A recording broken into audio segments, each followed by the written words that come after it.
नमस्कार दोस्तों, आप सभी का बहुत बहुत स्वागत है।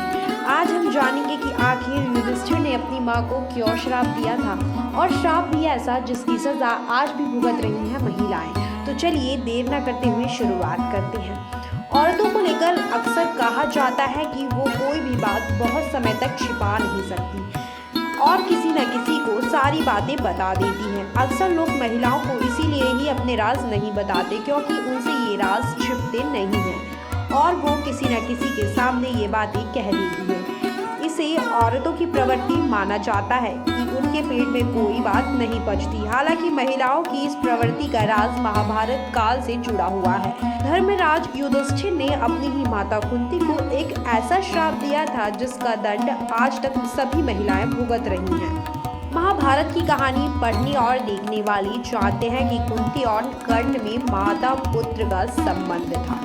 एक बार की बात है, माता कुंती ने ऋषि दुर्वासा का बहुत ही आदर सत्कार किया। उनकी सेवा से प्रसन्न होकर ऋषि ने उन्हें एक मंत्र दिया।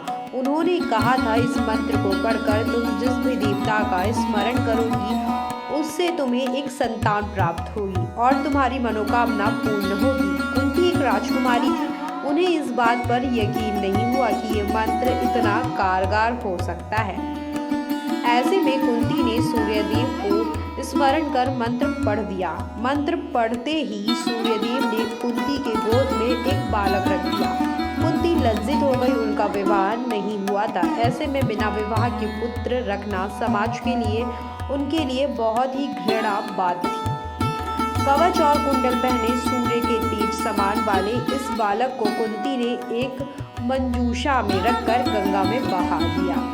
इसके बाद कुंती का विवाह पांडु से हुआ और फिर उन्हें युधिष्ठिर, भीम और अर्जुन से, वहीं पांडु और माद्री से नकुल सहदेव का जन्म हुआ।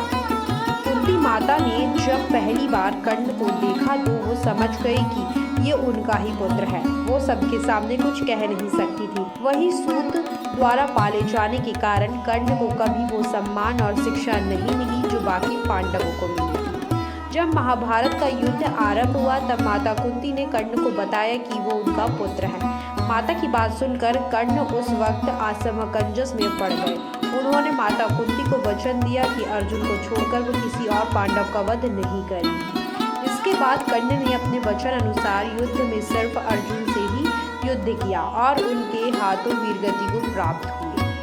युद्ध समाप्त होने के बाद पांडव धृतराष्ट्र, गांधारी और माता कुंती से मिलने पहुंचे। उसके बाद धृतराष्ट्र के कहने पर पांडवों ने युद्ध में मारे गए अपने परिजनों का श्राद्ध और तर्पण का काम किया। माता कुंती से रहा नहीं गया और उन्होंने पांडवों के सामने अपना वर्षों पुराना राज खोल दिया। उन्होंने बताया कि कर्ण तुम्हारा ही भाई था और उसका भी अंतिम संस्कार का काम तुम्हें ही करना है। जब पांडवों को इस बात का पता चला तो वो हैरान रह गए। युधिष्ठिर को ये जानकर बहुत ही धक्का लगा कि वो अपने बड़े भाई को पहचान नहीं पाए। क्रोध से भरे युधिष्ठिर ने माता कुंती को इतने वर्षों तक इस रहस्य को छिपाए रखने के लिए एक श्राप दिया। युधिष्ठिर ने कहा, हे माँ, आज तुम्हारे इस रहस्य के कारण हमें इतना बड़ा दुख झेलना पड़ रहा है। आज के बाद से समस्त नारी जाति को मेरा ये श्राप है कि उनके मन में कोई बात ज्यादा देर तक रहस्य के रूप में नहीं रह पाएगी। अगर वो कोई रहस्य रखना भी चाहेंगी तो नहीं रख पाएंगी। युधिष्ठिर के इसी श्राप के कारण महिलाएं रहस्य नहीं छिपा पाती और उनके पेट में कोई बात ज्यादा देर तक नहीं बचती।